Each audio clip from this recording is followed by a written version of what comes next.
In a few countries of the developed world that maintain capital punishment, lethal injection is the norm. In Japan, those on death row still face the hangman's noose. But in other parts of the world, things are different. In 2025, 47 people were put to death in the US. In Saudi Arabia, it was 345. Nearly one person executed every single day. And while most state execution methods are chosen to minimize suffering, Saudi Arabia doesn't shy away from brutality.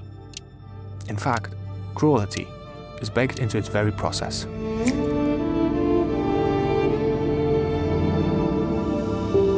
The year is 2016. This is Ahmed. He's 32, an Egyptian national. Like many young Egyptian men his age, he's traveled to Saudi Arabia for work.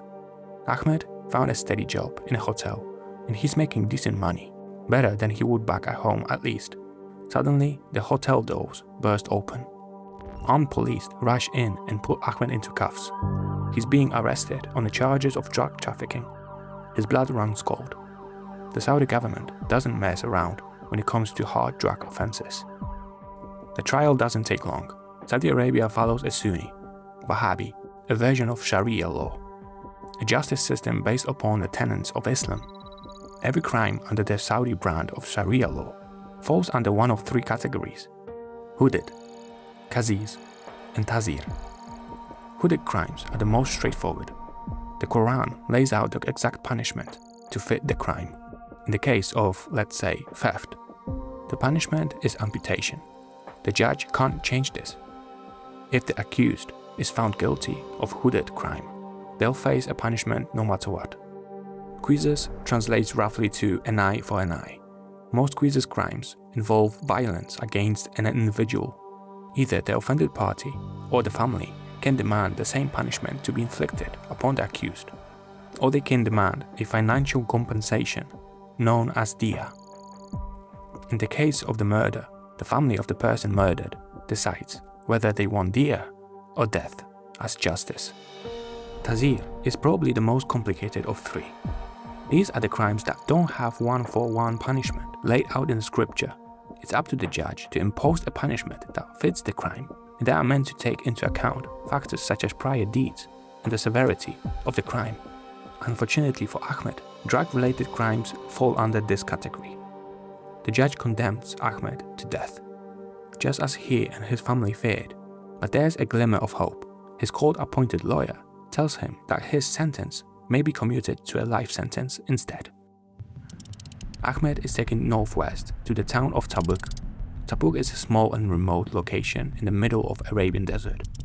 The town's most notable feature is the prison. This is where Ahmed will be kept. It's overcrowded, and the bright neon lights hanging overhead keep him awake at night. There are 32 other Egyptian nationals in the world alongside Ahmed, all imprisoned for similar crimes. The prison cells are as bleak and sterile as you can possibly imagine. The cell door itself is the only thing with a hint of blue color. The other inmates are resting on the bunk beds. Some are praying, others pacing, clearly panicking. Most are dead silent. The design of the prison is meant to hammer home one message as clearly as possible. This is no place for living. Back in Saudi Arabia's capital, Riyadh, things look a lot different. This is Al Yaman Palace, the Saudi royal family's personal residence and the epicenter of power in the country. Salman bin Abdulaziz Al Saud is the current ruler. But if you're looking for who really pulls the kingdom's strings, the heir to the throne is who you're after. This is Mohammed bin Salman, the Crown Prince of Saudi Arabia, also known as MBS. MBS is more than just an heir to the throne. He's effectively the kingdom's head of government, and as the appointment prime minister, its head of state. Nothing is done without MBS's say-so. The Crown Prince came into the position after his cousin, Mohammed bin Naill, was dramatically ousted from the position in 2017 in a coup, likely involving a gun. One of the key reasons why the former Crown Prince was deemed ineligible for the position was due to his alleged addiction to the powerful painkillers, which left him indisposed much of the time. the former crown prince is not the only victim of the drug addiction in Saudi Arabia. The country has seen an influx of illegal substances over the last decade. Captagon, a synthetic drug shipped in primarily through Syria, has proven a particular nuisance to the Saudi regime. Ever since taking full power in 2022, MBS has been desperately trying to reform Saudi Arabia from an oil kingdom into a hotspot tourist destination.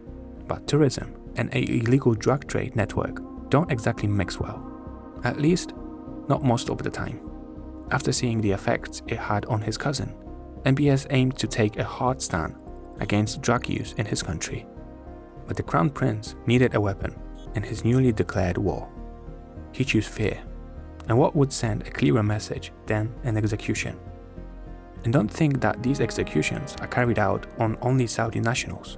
Far from it, as foreign workers are often framed as the core drivers of the spread of drugs. The majority of those executed aren't born and bred Saudis. Roughly 75% of those put to death are foreigners. The number of executions in Saudi Arabia has skyrocketed since MBS's rise to power. The numbers tell a very clear story. 2022, 81 people executed in one day, exceeding the year-long total of 67 the previous year, and absolutely dwarfing the 2020 toll of 27. By the end of the year, the government reinstated the death penalty in narcotic cases, beginning the war with a bold statement. 2023, 172 people executed. 2024, 330 people executed, a massive jump and a new annual record for a number of executions in Saudi Arabia. And finally, 2025, estimates say the total number was around 345. That means that in Saudi Arabia, a person is executed every 25 hours, give or take. The real number could be even higher. The reality is even more bleak than you might imagine. It's not only adults among those put to death. MBS is not above executing children. 13 minors have been put to death since 2015. The latest was called Abdullah al-Dazeri, who was arrested for his crimes he committed when he was just 17 years old. In October of the last year, the Saudi government issued the capital punishment. The Saudi government has, at the very least, started to take a softer approach when it comes to minors. However, those under 18 arrested since 2020 will no longer face the gallows. Unfortunately for Abdullah, he was arrested in 2014.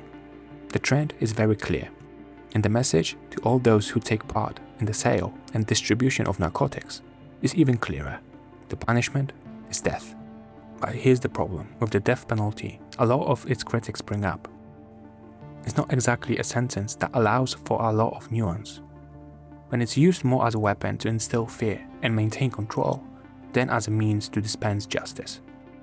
Those sending the convicted to the gallows aren't concerned with the actual law. The judge ultimately has a final say and can sentence someone to a harsh punishment for a lighter crime, as long as it's a tazir crime. The vast majority of death penalties issued in Saudi Arabia are done for tazir crimes, such as Ahmed's, meaning the judge decided to send the person to the gallows, often for much lighter crimes than you expect. It's something far too many of those condemned to death in Saudi Arabia learn all too late. Back in Tabuk, Ahmed has been languishing in his cell for months. He doesn't know how many exactly. He lost track a long time ago. Every day blends into the next. When Ahmed talks to the other cellmates, he learns more about how they end up where he is now. Most are foreign nationals from nearby countries. Many Egyptian, just like him.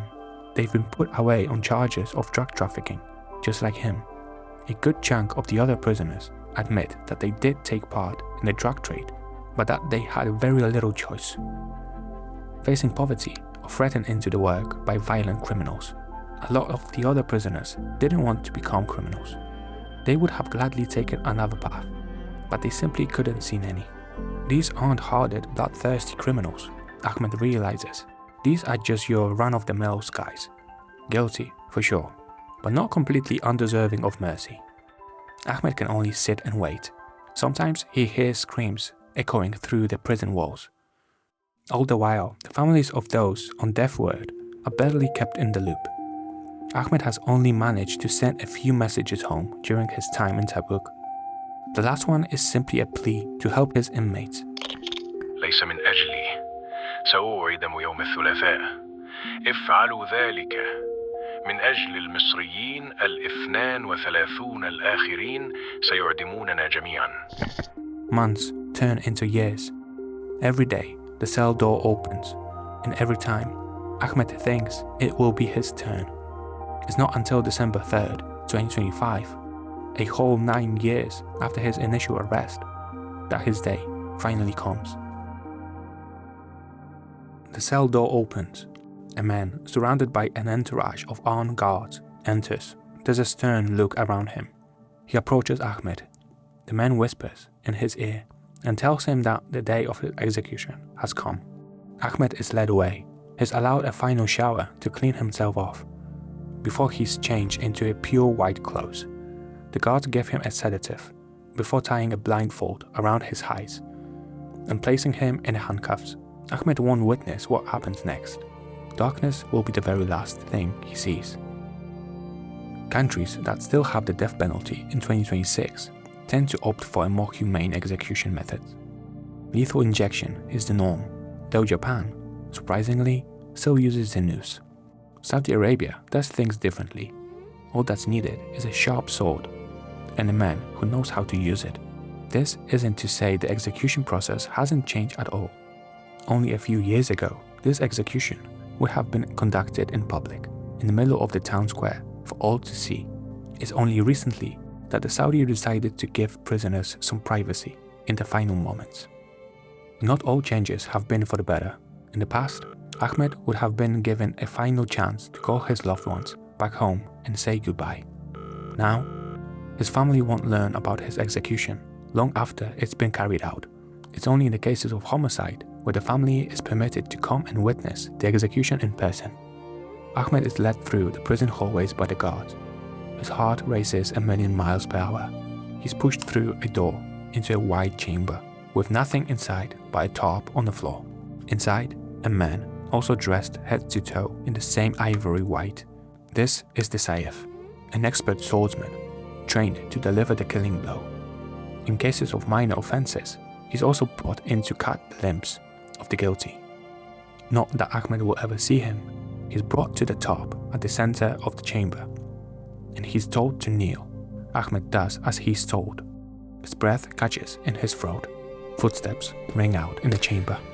Ahmed is terrified, but bows his head all the same. The Saif readies his sword. Then the blade descends.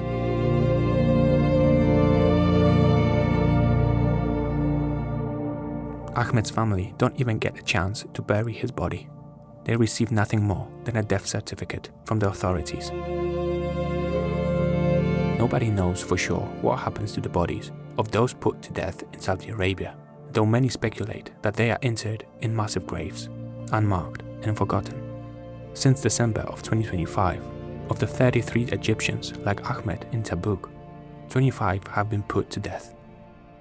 The method of execution in Saudi Arabia used isn't designed to minimize suffering, or even to deliver justice to the most villainous criminals in kingdom. It's meant to instill fear. Fear of the authorities, of the Saudi royal family, and of its crown prince. Fear allows for control, and control is an asset more precious than gold or oil. To a man like Mohammed bin Salman, sacrificing men like Ahmed is a price he's more than willing to pay.